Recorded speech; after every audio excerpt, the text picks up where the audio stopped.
Now at 11, a growing number of people ordered to evacuate after a wildfire that started Friday is on the move. Hopefully it can get it before it, encroaches too close upon the poor town of Lisle.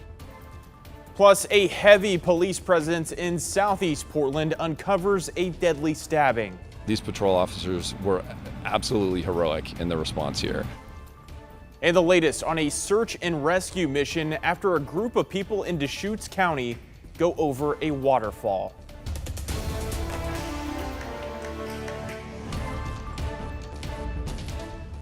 And thanks so much for joining us here at 11. I'm John Adams. Our top story is the ongoing fire just across the border into Washington that's prompted level 3 go now evacuations.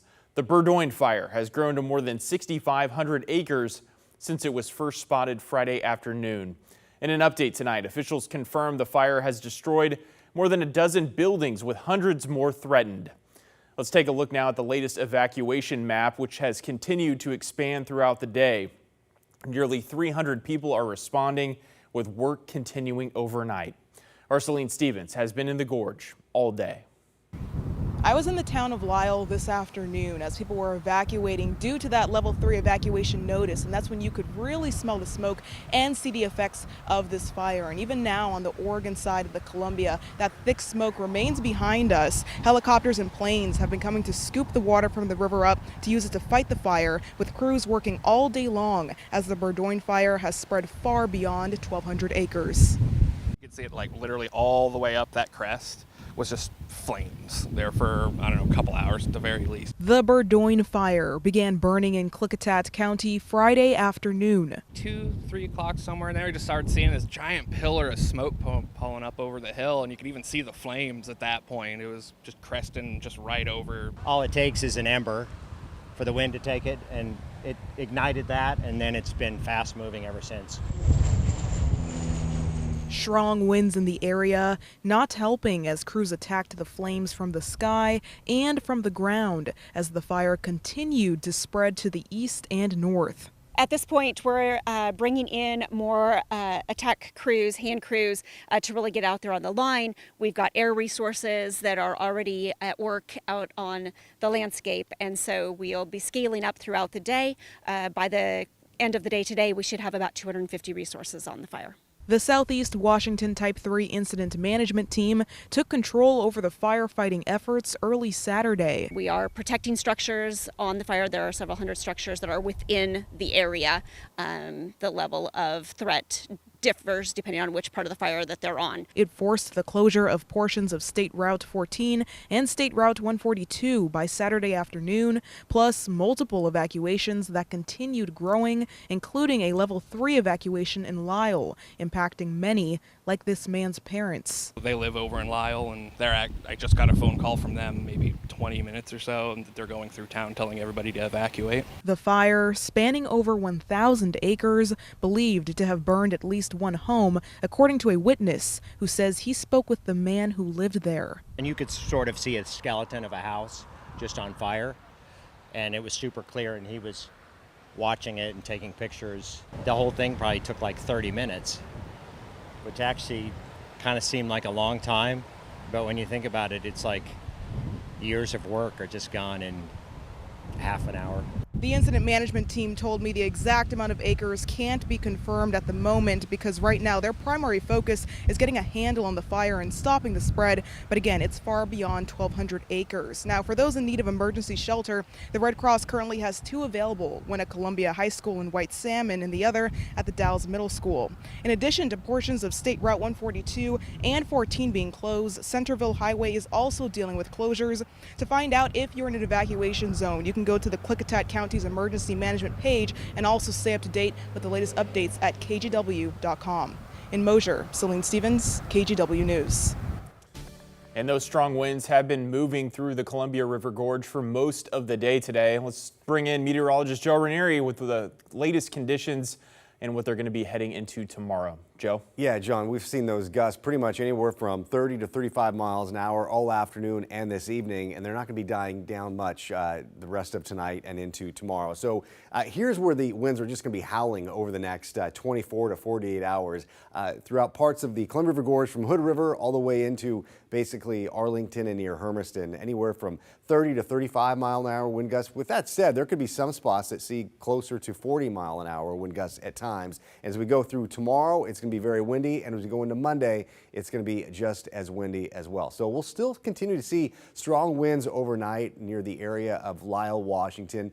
Gusts anywhere from 30 to 35 miles per hour. Very low relative humidity levels. We haven't seen a drop of rain throughout the gorge and really throughout much of the state here all month. And windy and dry conditions, slightly higher humidity levels heading into Monday. And right now, gusts throughout that part of the state are anywhere from about 25, maybe 30 miles an hour. The more east you go is where those winds will really start to be picking up throughout the rest of tonight and into tomorrow. So the fire danger is going to remain high throughout pretty much the entire weekend. We stay a little bit cooler tomorrow, and then we slowly warm up heading into the middle part of this upcoming week. And again, there is a slight chance to see some heavier showers in some areas of the states. I'll talk more about that in a few minutes, but unfortunately, it's not going to be in the area where some of these wildfires are burning, at least throughout the gorge. All right, Joe, we'll see you later in the show. Well, there are now level 3 evacuation notices in part of the Warm Springs area due to 2 wildfires burning nearby. Now, this is time-lapse video of one of them. The Butte Creek fire was reported Friday night and has grown to about 1,200 acres. The Greeley Heights fire was spotted today, and it's at about 300 acres in size. People in Samasho are now under level 3 go now notices. There are also level 1 and level 2 notices. The fire briefly forced the shutdown of Highway 26, but it's now back open. Stay with KGW for updates this wildfire season, with the latest on these blazes available anytime at kgw.com or on our KGW mobile app. And you can stream us anytime on our free TV app, KGW Plus. One woman is dead after being stabbed to death in a southeast Portland home. This was the scene earlier this afternoon in the Pleasant Valley neighborhood. Officers from multiple agencies, in addition to CERT and a crisis negotiation team, responded to the incident. An investigation is now underway to determine what exactly happened. Portland police officers responded to a home on the 6400 block of Southeast 143rd Court just after 12:30 Saturday afternoon. When they arrived on scene, officers found a woman stabbed to death inside. There was a possibility that a suspect still may be in the home or on scene, otherwise in the area. And so there was a significant amount of danger for these initial responding officers. The officers created what they call a hasty rescue plan to save a number of children that were still inside the home. When they got inside, they located 5 children that were in the home. They were all very young kids. They were uninjured. The officers rescued them, got them out of the home, and quickly got them to paramedics who did an assessment, and my understanding is they're fine. Sergeant Kevin Allen says the suspect was eventually located in Vancouver, Washington. He was arrested by Vancouver police officers just before 4 p.m., hours after the stabbing took place. As of right now, police are looking into the connection between the children, the woman killed, and the suspect arrested.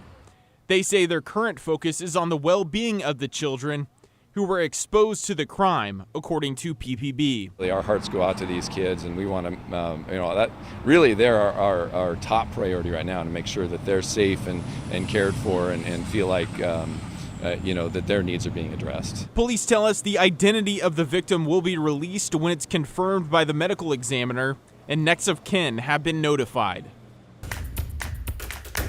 New here at 11, a search and rescue operation is underway in Deschutes County after a group of people went over a waterfall.